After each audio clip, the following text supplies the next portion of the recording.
হাসাদ শব্দের অর্থ বাংলা অর্থ হলো হিংসা। এক কথায় হিংসা কাকে বলে এই কথা বলতে গেলে একটা শব্দের মাধ্যমে যদি বলতে চাই তাহলে সহজ ভাষায় যেটা বলা হয়, একজন আরেকজনের উন্নতি সহ্য করতে না। একজন আরেকজনের উন্নতি অর্থাৎ তার ভালো কিছু হোক বা তার উন্নতি হোক, সেটা যে সহ্য করতে পারে না, তাহলে বুঝতে বাকি নাই যে তার ভিতরে হিংসা লালন পালন হচ্ছে, হিংসা প্রকাশ পাচ্ছে। কথা বলা ঠিক না? এজন্য আল্লাহ রাসূল সাল্লাল্লাহু আলাইহি সাল্লাম হাদিস শরীফের মধ্যে বলেন, লা তাহসাদু ওয়া লা তাদাবারু ওয়া লা তাবাগযু ওয়া কুনু ইবাদাল্লাহি ইখওয়ানা।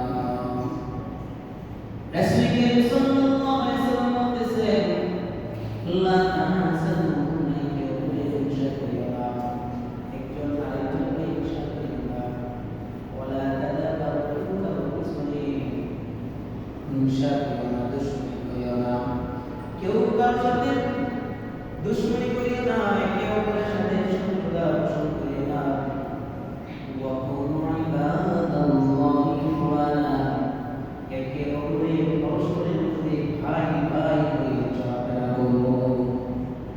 একজন আরেকজনকে ভাই মনে করে কাঁধে কাঁধ মিলিয়ে মিলিয়ে মহাব্বতে ভালোবাসা নিয়ে একই সাথে বসবাস করো। কেউ কারোর প্রতি বিদ্বেষ রাখিও না, কেউ কারোর সাথে কোনো হিংসামূলক কোনো আচরণ করিও না, কেউ কারোর সাথে দুশ্মনীমূলক কোনো আচরণ। এখানে তিনটা কথা বলা হয়েছে। যদি আপনি হিংসা রাখেন তাহলেই তার প্রতি আপনার শত্রুতা অর্থাৎ বিদ্বেষমূলক আচরণ আসবে। যদি আপনার ভিতরে হিংসা থাকে তাহলেই তার প্রতি আপনার দুশ্মন যে আচরণ করে থাকে, শত্রু যেরকম আচরণ করে থাকে, সেই ব্যবহার সেই আচরণ আপনার কাছ থেকে প্রকাশ পাবে। কথা বলেন ঠিক না? অন্য হাদিসে আল্লাহ রাসূল সাল্লাল্লাহু আলাইহি ওয়াসাল্লাম বলেন, ইয়্যাকুম ওয়াল হাসাদ ফাইন্নাল হাসাদ ইয়াকুলু হাসানা কামা তাকুলুল নারুল হাতাব। ভালো করে খেয়াল করবেন, আল্লাহ রাসূল সাল্লাল্লাহু আলাইহি ওয়াসাল্লাম বলতেছেন, কারো মনের ভিতরে কলমের ভিতরে যদি হিংসা থেকে থাকে, তাহলে ওই হিংসার কারণে সে যত ভালো কাজ করবে না কেন, অনেক কাজ করবে না কেন, যত আমল করবে না কেন, যতই বরং সওয়াবের কাজ করবে না কেন, হজ করে চলে যাচ্ছে, তাহাজ্জুদ নামাজ পড়তে পড়তে কবর পাঠিয়ে ফেলেছে, দান করতে করতে সে দানশীল হয়ে গিয়েছে, নামাজ পড়তে পড়তে কবরে দাগ বসিয়ে ফেলেছে, এত নেক কাজ করার পরেও তার অন্তরে যদি হিংসা বলে কাজ করে থাকে, আল্লাহ রাসূল সাল্লাল্লাহু আলাইহি ওয়াসাল্লাম বলেন, তোমার এই নেক আমলগুলো, ভালো কাজগুলো লাগবে যেরকম ভাবে শুকনো একটা লাগবে, আগুন ধরিয়ে যেমন আগুন ওই লাকড়িটাকে সাই সাই করে দেয়, শেষ করে দেয় মুহূর্তের মধ্যে। রাসূল বলেন, ইয়াকুল হাসানা, তোমার নেক আমলগুলো এভাবে খেয়ে ফেলবে, এভাবে শেষ করে ফেলবে, কামা তাকুলুন নার, যেভাবে আগুন তার লাকড়িকে শেষ করে দেয়। তাহলে আপনার আমার ভিতরে যদি হিংসা থাকে, তাহলে যত আমল করে না কেন এই হিংসা আগুনে কত কত নিজের ক্ষতি, শুধু নিজের ক্ষতিই নয়, এমন ক্ষতি যেই ক্ষতির মাধ্যমে দুনিয়াও শেষ, আখিরাতও শেষ। খাসিরাত দুনিয়া ওয়াল আখিরা, খাসিরাত দুনিয়া ওয়াল আখিরা, দুনিয়া এবং আখিরাত দুটোটাই জাহান্নামী আমার আপনার জন্য। তাহলে প্রথম কথা হলো তার অনুভূতি সহ্য করতে না পারা হলো হিংসার লক্ষণ, হিংসাকারী ব্যক্তির আলামত। তাহলে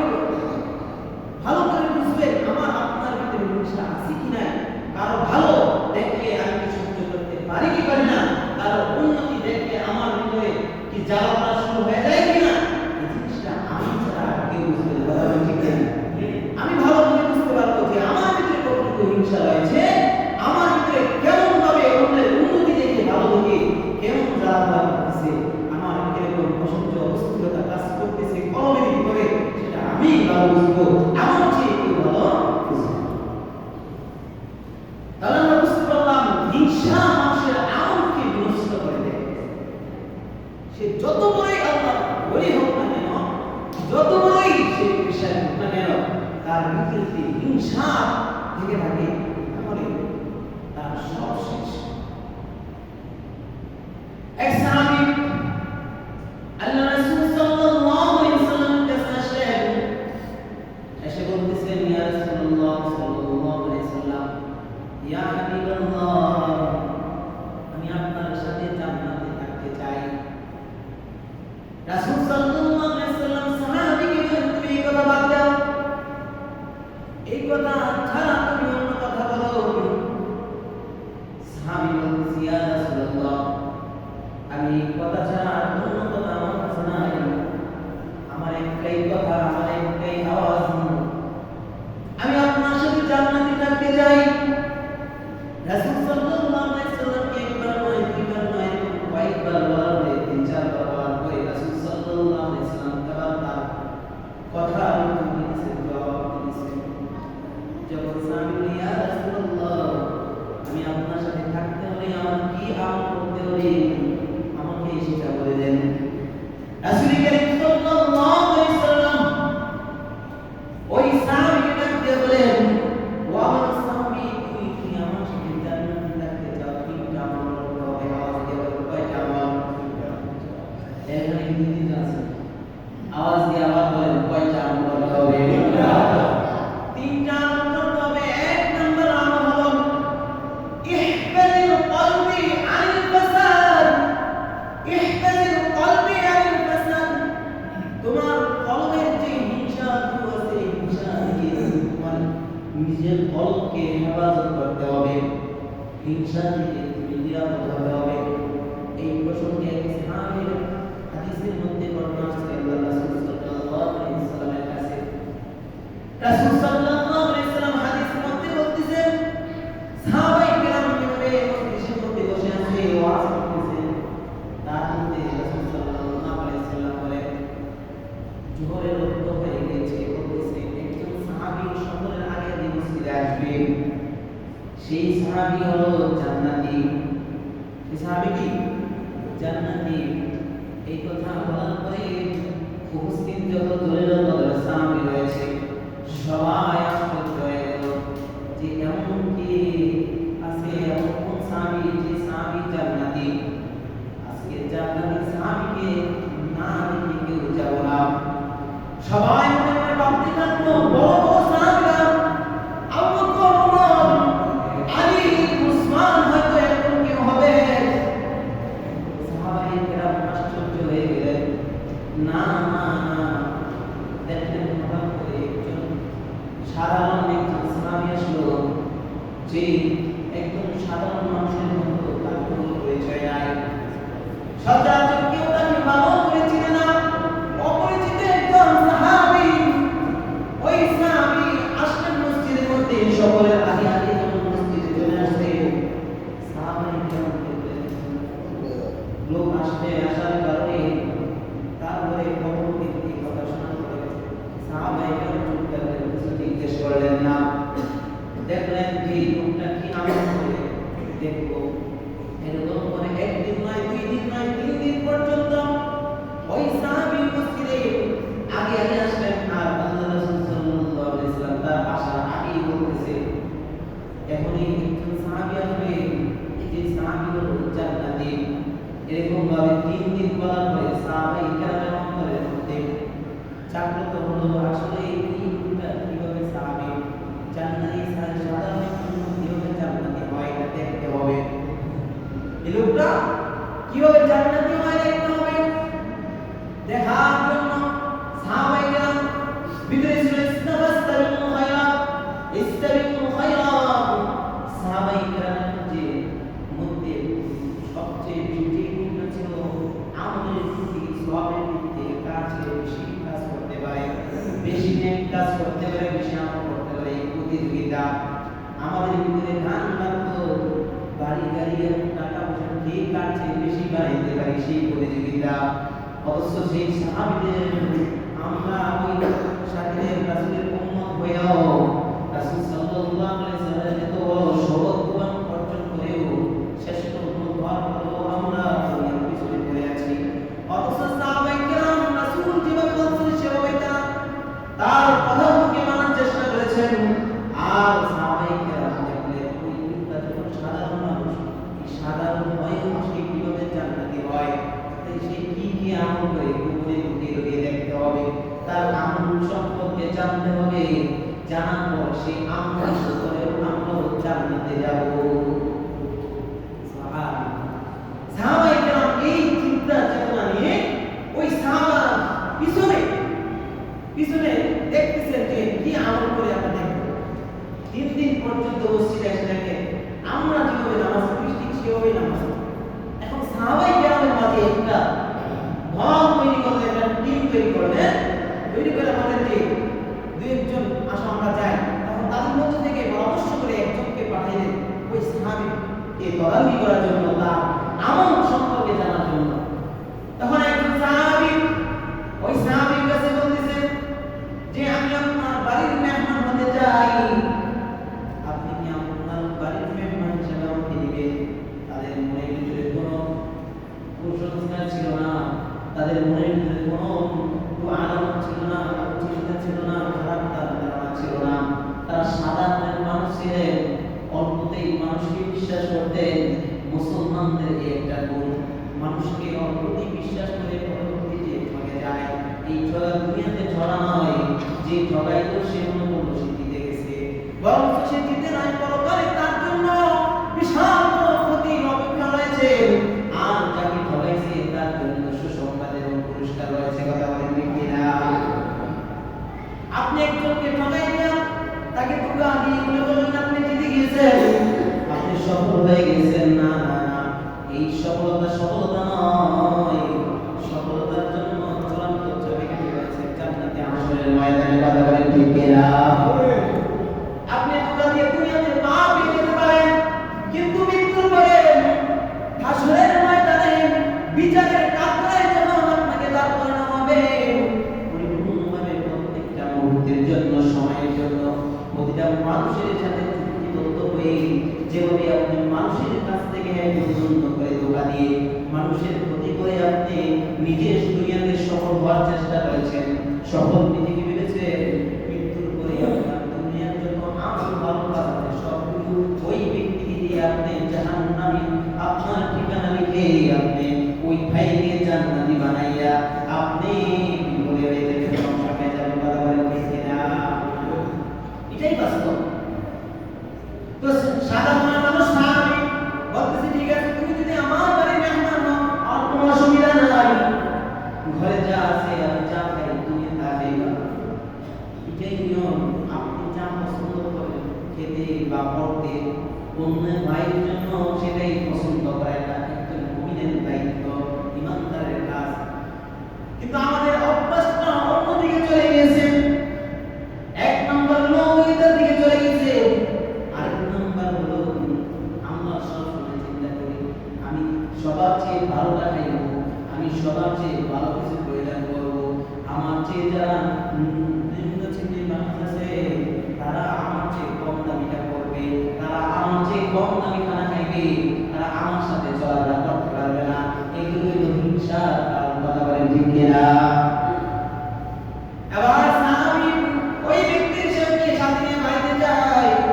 1 দিন নয়, 2 দিন নয়, 3 দিন পর্যন্ত তার বাড়িতে থাকে। রাতের বেলা গভীর রাতে 2 জন 2 রুমে থাকে। এখন না বিল্ডিং হয়ে গেছে, নানা রকমের। আগে মানুষের ঘর বাড়ি ছিল সাউন্ডের মাধ্যমে, পাতার মাধ্যমে মানুষের বাড়ি দেওয়া হয়েছিল। কোন রকম বাড়ি করে থাকতেন, একজনের কোন আরেকজনের পাশ থেকে কি কথা বলতেন আওয়াজ থেকে শোনা যাইত। তখন ওই সাহাবী তার উদ্দেশ্য ছিল 3 দিন পর্যন্ত আমি থাকবো, কারণ একজনের বাড়িতে মেহমান হয়ে গেলে 3 দিন পর্যন্ত থাকা শুনলাম। এবার 3 দিন পর্যন্ত তার বাড়িতে থাকার পরে সে যা কিছু আমল করেছে সব কিছু দেখেছে। তার সাথে সে রাত্রিবেলা নামাজ পড়েছে, রাত্রিবেলা সব কিছু করেছে। তাকে দেখার পর তেমন কোনো অতিরিক্ত আমল করতে দেখে নাই। না দেখার কারণে যখন চলে যাবে 3 দিন হয়ে গেছে, 3 দিন পরে সাহাবীকে ডাক দিয়ে বলতেছেন, ভাই আমি আপনার বাড়িতে মেহমান হয়ে আসার উদ্দেশ্য ছিল না, আমার উদ্দেশ্য একটাই, আপনি এখন কি আমল করেন যে আমলটা আমি দেখবো, দেখে আমল করবো।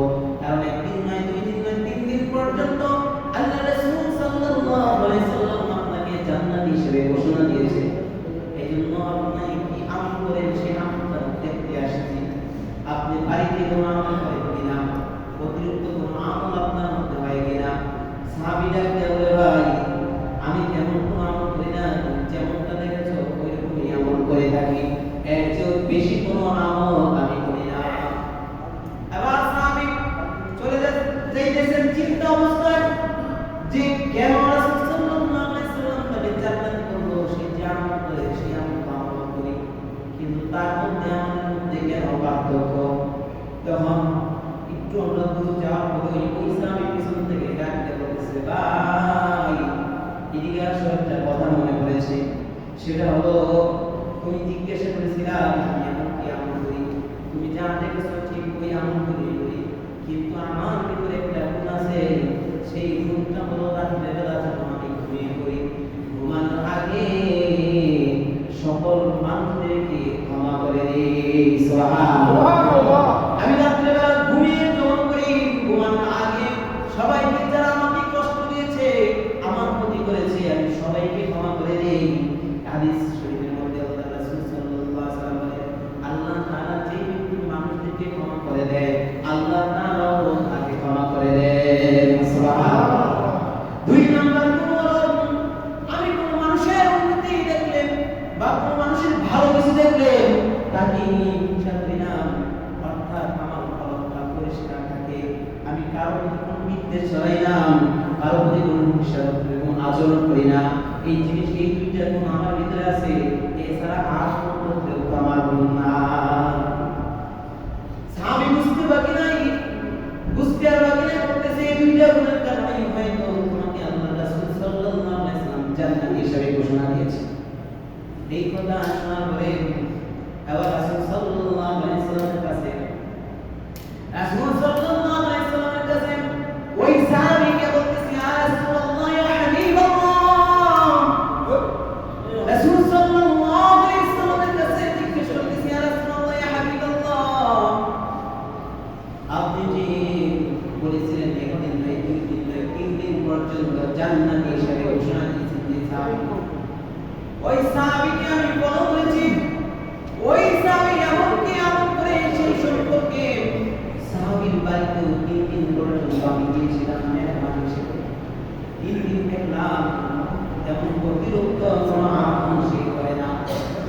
কিন্তু আমি আসার পথে সাহাবী যখন জিজ্ঞেস করলাম, সাহাবী আমাকে 2টা কথা বললেন। 1 নাম্বার কথা হলো ঘুমানোর আগে সে সবাইকে মাফ করে দেয়। 2 নাম্বার কথা হলো তার ভিতরে কোনো মানুষের প্রতি হিংসা বিদ্বেষ নাই, তার পরিষ্কার পরিষ্কার। রাসূল সাল্লাল্লাহু আলাইহি ওয়াসাল্লাম সাহাবী বলেন, এই কারণে কি আপনি তাকে জান্নাত করেছেন? রাসূল সাল্লাল্লাহু আলাইহি ওয়াসাল্লাম মুস্কি একটা হেসে দিয়ে বলতেছে, তিলকা তিলকা, হ্যাঁ আমি এই কারণেই তাকে জান্নাতি হিসেবে ঘোষণা দিয়েছি। সুবহানাল্লাহ। ইদ্রিস আলাইহিস সালাম আল্লাহ রাব্বুল আলামিন তার কোরআন তেলাওয়াত মধুর ছিল। কোরআন তেলাওয়াত জানেন আল্লাহ তাআলা তাকে বলেছেন, তোমার প্রত্যেকটা নেক আমলের বদৌলতে কাবুল দেওয়া হবে। ভালো করে বুঝবেন, কাবুল দেওয়া হবে। একটা নেক কাজ করলে 2টা নেক আমলের তুমি সব পাইবা। এই কথা শুনে ইদ্রিস আলাইহিস সালাম তার আমলের প্রতি বেড়ে যায়, আনন্দিত হয়ে যায়, খুশি হয়ে যায়, আর বেশি বেশি আমল করা শুরু করে দেয়। তার বন্ধুরা বেশি বেশি আমল করা শুরু করে দেয়। কপাল করা উম্মত আল্লাহ তাআলা শ্রেষ্ঠ নবীর উম্মত বানাই আমাদেরকে। আল্লাহ রাসূল সাল্লাল্লাহু আলাইহি ওয়াসাল্লামকে মান জাআ বিল হাসানাতি ফালাহু আশরু আমসালিহা মান জাআ বিল হাসানাতি ফালাহু আশরু আমসালিহা আল্লাহ তাআলা বলেন মান জাআ বিল হাসানাত কোন মুমিন বান্দা যদি একটা নেক কাজ করে আল্লাহ রাব্বুল আলামিন ফালাহু আশরু আমসালিহা একটা নেক আমলের বদলে তার আমলনামায় 10টা নেকি দান করে দিবে। তারপর আমরা আমলের প্রতি ইবাদতের প্রতি নেক কাজের প্রতি আমাদের যত তাড়াতাড়ি মসজিদ থেকে যত তাড়াতাড়ি বের হয়ে যাওয়া যায় সেটাকে আমরা নিজেকে ধন্য হিসাবে মনে করি। কথা বলেন ঠিক কিনা? এমন সময় দেখা যায় এরকম সমাজের অনেক কথা বলতে গেলে অনেক কিছু রয়েছে হিংসার ব্যাপারে দেখা যায়।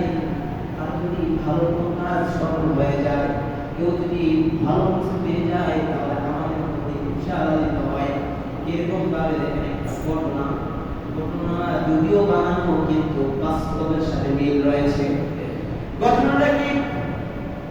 এক ব্যক্তি তাকে একটা লোককে বলল, তোমাকে না আলাদিনের চেরাগ ধরে না একটা আলাদিনের চেরাগের মতোই যে তোমাকে এই জিনিসটা দেওয়া হবে, তুমি যদি এই জিনিসটার কাছে ধ্যান করে বলো যে আমাকে তুমি 1 কেজি স্বর্ণ দাও, তাহলে তোমাকে 1 কেজি স্বর্ণ দেবে। তোমার শত্রু যে দুশমন আছে তোমার বাড়ির কাছে তাকে 2 কেজি স্বর্ণ দেওয়া হবে, অর্থাৎ তোমাকে দেওয়া হবে 1 কেজি, তাকে দেওয়া হবে 3 কেজি। এই কথা বলার পরে ওই হিংসুক ওই ব্যক্তি বলতেছে আমার এমন 1 কেজি দরকার নাই, আমি 1 কেজি পাবো, সে 2 কেজি দেবে, এমন আলাদিনের চেরাগ আমার দরকার নাই। এই কথা নেওয়ার জন্য অস্বীকার করে সে বাড়িতে চলে যায়। বাড়িতে গিয়ে তার ওয়াইফের কাছে, তার স্ত্রীর কাছে বলতেছে, ও আমি তো আজকে এমন একটা আলাদিনের চেরাগ পেয়েছি, যে আলাদিনের চেরাগটা আমাকে বলা হয়েছিল এটার কাছে যদি আমি চাই, তার কাছে যদি আমি বলি যে আমাকে 1 কেজি স্বর্ণ দাও, তাহলে আমার শত্রু তাকে আর 2 কেজি স্বর্ণ দিবে। এই কথা শোনার পরে আমি এটা নেওয়ার জন্য অস্বীকার করে চলে আসছি। স্ত্রী এবং পরামর্শ দিতেছে, বলতেছে তুমি এটা কি করো না, যাও যাও, নাই নাম থেকে গানা মানিত বালা। কথা বলেন ঠিক কিনা? তারপর তো কিছু আমরা পাইবো, আমাদের অভাবের সংসারটা করতে হবে, কিছু হয়ে যেতে পাইবো। স্ত্রীর কথা শুনে বলতেছে যেহেতু তুমি বলতেছ ঠিক আছে আমি যাব, গিয়া নিয়ে আসবে আবার। আবার গেছে গিয়া বলতেছে ঠিক আছে দেন আমার কি যে আসবে, এটা সত্যি হ্যাঁ তোমার আসবে।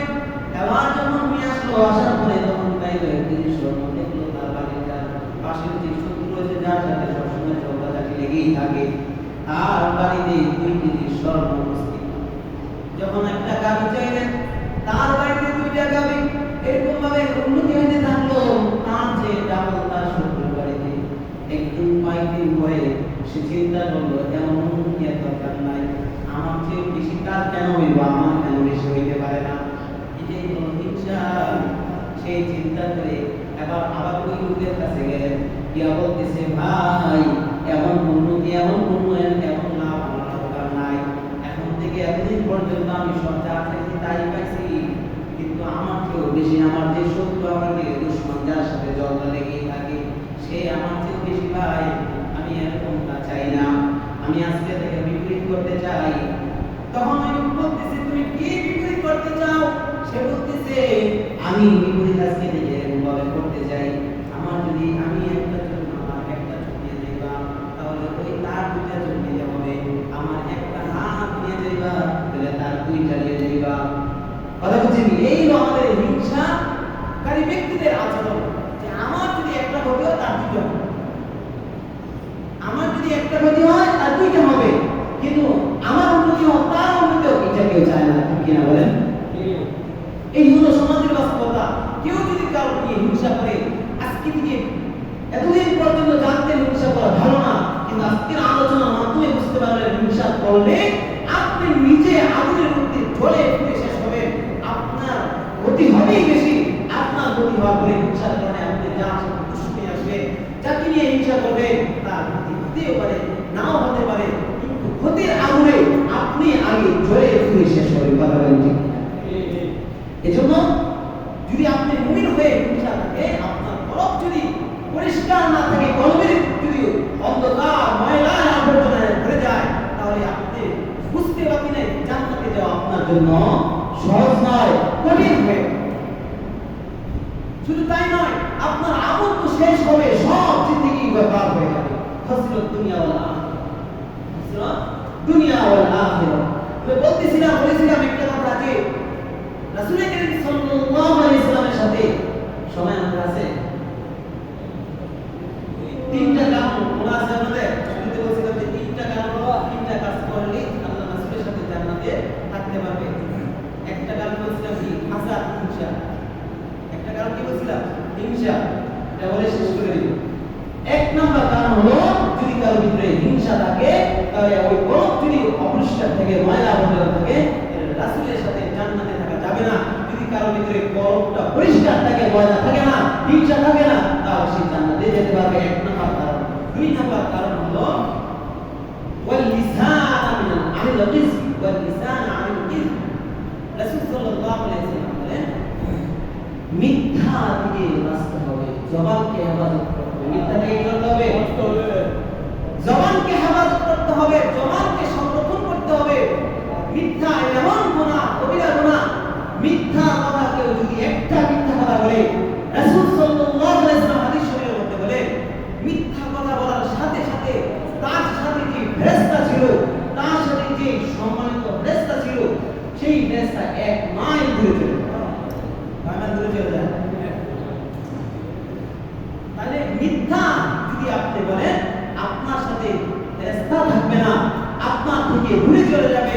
তাহলে আপনি কি চান বলেন? কিন্তু আমাদের মাঝে অনেক মিথ্যা কথা হয়, হেসে হেসেও মিথ্যা কথা হয়, হেসে হেসে কি মিথ্যা কথা হয়, বানায়া বানায়া মিথ্যা কথা বলি, মানুষকে হাসানোর জন্য মিথ্যা কথা বলি, এমনকি বিভিন্ন রকমের মিথ্যা কথা ছড়াইয়া আমাদের মাঝে ছড়িয়ে আছে। আমরা ছোট বাচ্চাদেরকে, সন্তানদেরকে ছোট থাকতে মিথ্যা শিক্ষা দিয়ে থাকি। এরকম একটা উদাহরণ দেই, ছোট বাচ্চাদেরকে কিভাবে দেই। যেমন একটা বাচ্চা আসতেছে, তার হাতের ভিতরে চকলেট নাই, লজিক নাই, এখন না থাকার পরেও বা কোনো একটা কিছু নাই, তার এই আমার হাতের ভিতরে আছে, আর একটা জিনিস দিব, কিন্তু কাছে দেখে তার কিছু দেই নেই। তাহলে তাকে কি ধোঁকা দিলাম কিনা বলেন? তাকে মিথ্যা কথা বললাম কিনা তার সাথে? অথচ আমি মনে করছি যে এটা কোনো মিথ্যা কথা না, অথচ এটাও কি মিথ্যা গুনাহের অন্তর্ভুক্ত। আরেকটা হলো আপনার কাছ থেকে কেউ ঋণ পাইতেছে, ঋণ পাওয়ার পরে এখন আপনার বাড়িতে চাইতে আসছে, ওই লোক কাছ থেকে আপনি পর্যায়ে হাসানা আনছেন, অর্থাৎ টাকা ধার আনছেন, আনার পরে ওই লোকের সময়সীমা দেওয়া হয়েছিল যে 1 সপ্তাহ সময় দেওয়া হয়েছিল, 1 সপ্তাহ হয়ে গেছে, এখন ওই লোক আপনার বাড়িতে আসছে টাকা নেওয়ার জন্য, টাকা আপনার কাছে পায় কি দেয়, আপনার কাছ থেকে নেওয়ার জন্য আসছে। আপনি কি করলেন? টাকা না দেওয়ার জন্য কি কাজ করলেন? আপনার সন্তানকে শিখাই দিলেন যে গিয়া বল যে বাড়িতে বাবা নাই। তখন ছোট মাসুম বাচ্চা সে বুঝে না, সে কি করে ওই লোকের কাছে গিয়ে বলে যে বাবা বলছে বাবা বাড়িতে নাই। বলে না এরকম হয় কি না বলেন? এই কথা বলে, তাহলে কিন্তু ছেলে ছোট মাসুম বাচ্চা সে তো আর বুঝে না, সে কিন্তু 1 নম্বরে যে শর্ত কথাটাই বলছে, আপনি যেভাবে শিখাই দিচ্ছেন যে গিয়া বল যে বাবা বাড়িতে নাই। বাড়িতে থাকতো আপনার সন্তানকে মিথ্যা শিখিয়ে দিয়েছেন। এভাবেই আপনার সন্তান আস্তে আস্তে মিথ্যা শিখবে, আর মিথ্যা শিখতে শিখতে আপনার থেকে শিক্ষা গ্রহণ করে